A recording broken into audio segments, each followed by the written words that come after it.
haste hapani juda juda bedek rogo kubangma asuk thai buksa tongi tongmani yagulobo sheborok talangjakya hasini educated sikla sikli ro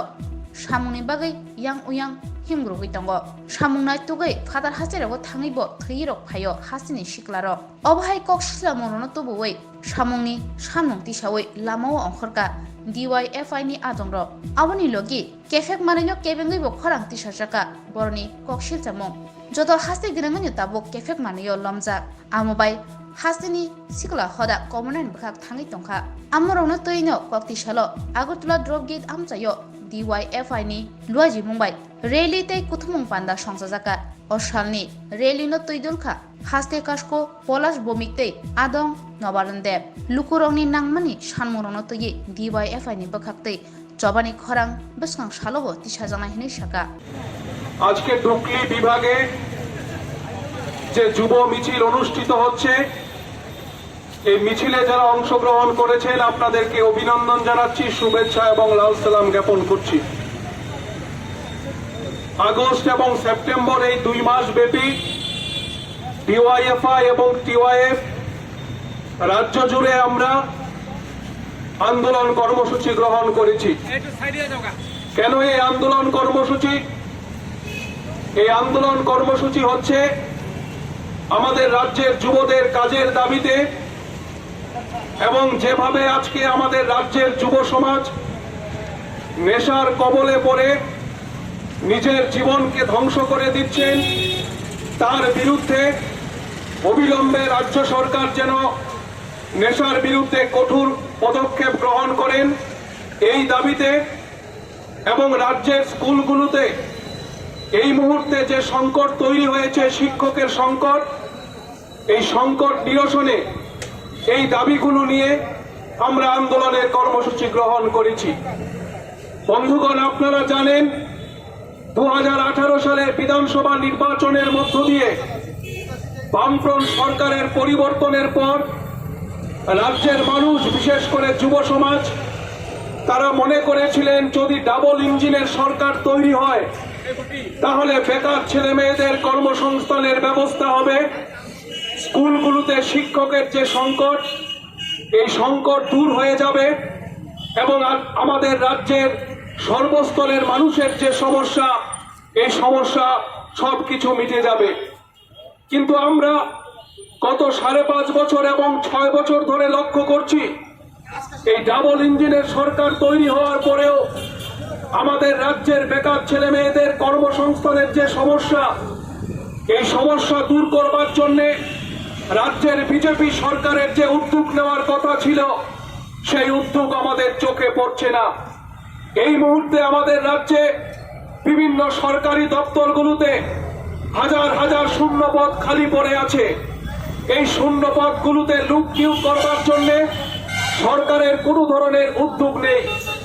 আমরা 2018 সালের বিধানসভা নির্বাচনের পর শুনেছিলাম যে টেট পাস করার পর কাউকে বেকার থাকতে হবে না সবার কর্মসংস্থানের ব্যবস্থা হবে কিন্তু আজকে অভিজ্ঞতা হচ্ছে এই রাজ্যে টেট পাস করার পরেও আমাদের রাজ্যের টেট উত্তীর্ণ বেকার ছেলে মেয়েদের চাকরির দাবিতে সরকারি দপ্তরের দরজায় দরজায় ঘুরতে হচ্ছে সরকার নিয়োগের ব্যবস্থা করতে পারছেন না আমাদের রাজ্যের স্বাস্থ্য পরিষেবা সম্পূর্ণভাবে ভেঙে পড়েছে শুধুমাত্র আমরা মফস্বলগুলিতে যে হসপিটালগুলো আছে তার কথাই বলছি না আগরতলা জিবি হাসপাতালেরও স্বাস্থ্য পরিষেবা সম্পূর্ণভাবে ভেঙে পড়েছে প্রয়োজনীয় ডাক্তার বা চিকিৎসকের অভাবে অথচ আমাদের রাজ্যে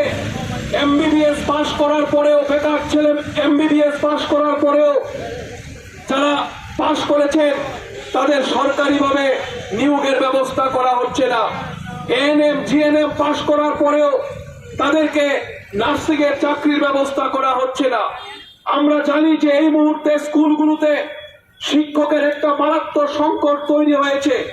বিশেষ করে 10,323 যারা শিক্ষক শিক্ষিকা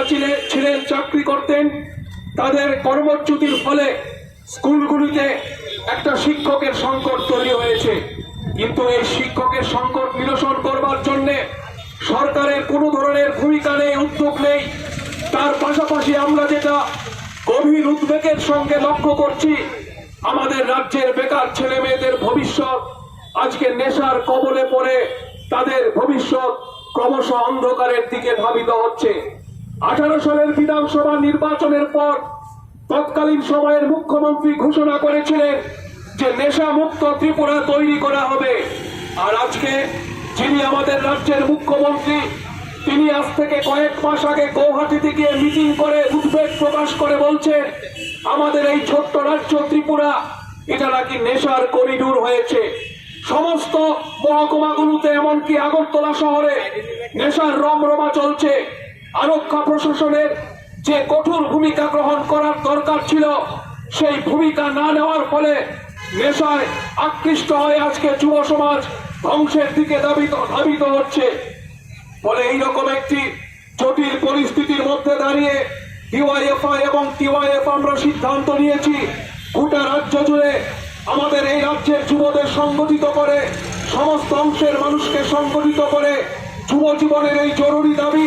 এবং আমাদের রাজ্যের সর্বস্তরের মানুষের যে জরুরি দাবি, এই দাবিগুলো নিয়ে আমাদের রাস্তায় নামতে হবে, আন্দোলনে সামিল হতে হবে, মানুষকে সংগঠিত করতে হবে, আমাদের রাজ্যের যুবদের ভবিষ্যৎকে রক্ষা করতে হবে। বন্ধুগণ, আমরা জানি যে 2018 সালের বিধানসভা নির্বাচনের আগে যে প্রতিশ্রুতিগুলি তারা দিয়েছিলেন আজকে 5.5 বছর অতিক্রম হয়ে যাওয়ার পরেও, ডাবল ইঞ্জিনের সরকার তৈরি হয়ে যাওয়ার পরেও এই প্রতিশ্রুতিগুলি পূরণ করবার জন্য সরকারের কোনো ধরনের ভূমিকা কিংবা উদ্যোগ আমাদের চোখে পড়ছে না। করা হবে প্রথম বছরেই 50,000 বেকার ছেলে মেয়ের কর্মসংস্থানের ব্যবস্থা হবে। নানান ধরনের লোভনীয় প্রতিশ্রুতি দিয়ে 2018 সালের বিধানসভা নির্বাচনে তারা সরকারে এসেছিলেন, কিন্তু আজকে সেই প্রতিশ্রুতি বিষ বাউজলে রাজ্যের বেকার ছেলে মেয়েরা কাজের জন্য বহির রাজ্যে ছুটছে। কখনো আমরা লক্ষ্য করছি বেঙ্গালুরে, কখনো আমরা লক্ষ্য করছি চেন্নাই, হায়দ্রাবাদে আমাদের রাজ্যের বেকার ছেলে মেয়েরা ছুটে যাচ্ছে। আর কখনো কখনো এই খবর আমাদের কানে আসছে যে কাজ চাইতে গিয়ে ভিন রাজ্যে গিয়ে আমাদের রাজ্যের বেকার ছেলে মেয়েরা তারা লাশ হয়ে ফিরে আসছেন। একটা গভীর সংকট আজকে আমাদের রাজ্যের যুবদের সামনে তৈরি হয়েছে। কাজে আমরা মনে করি এই সংকটের হাত থেকে মুক্তির জন্য, এই সংকটের হাত থেকে রাজ্যের যুবদের ভবিষ্যৎকে বাঁচানোর জন্য রাস্তায় নামা ছাড়া, আন্দোলনকে তীব্র করা ছাড়া আমাদের সামনে আর কোনো পথ খোলা নেই। তার জন্যই আমরা আজকে এখানে যুব মিছিল সংগঠিত করছি। শুধুমাত্র ডুকলির মধ্যেই না, রাজ্যের বিভিন্ন প্রান্তে যেখানেই যেরকম পরিস্থিতি আছে এই পরিস্থিতিকে কাজে লাগিয়ে এ রাজ্যের যুবরা পথে নামছেন। আমরা আগামী সেপ্টেম্বর মাসে রাজ্যের 3টি জায়গায় বড় যুব সমাবেশ করে রাজ্যের মুখ্যমন্ত্রীর কাছে আমাদের যে বক্তব্য, এই বক্তব্য আমরা তুলে ধরতে চাই এবং মুখ্যমন্ত্রীর কাছে আমাদের আহ্বান থাকবে অবিলম্বে আমাদের রাজ্যের যুব সমাজকে তাদের স্বপ্নকে বাস্তবায়িত করবার জন্য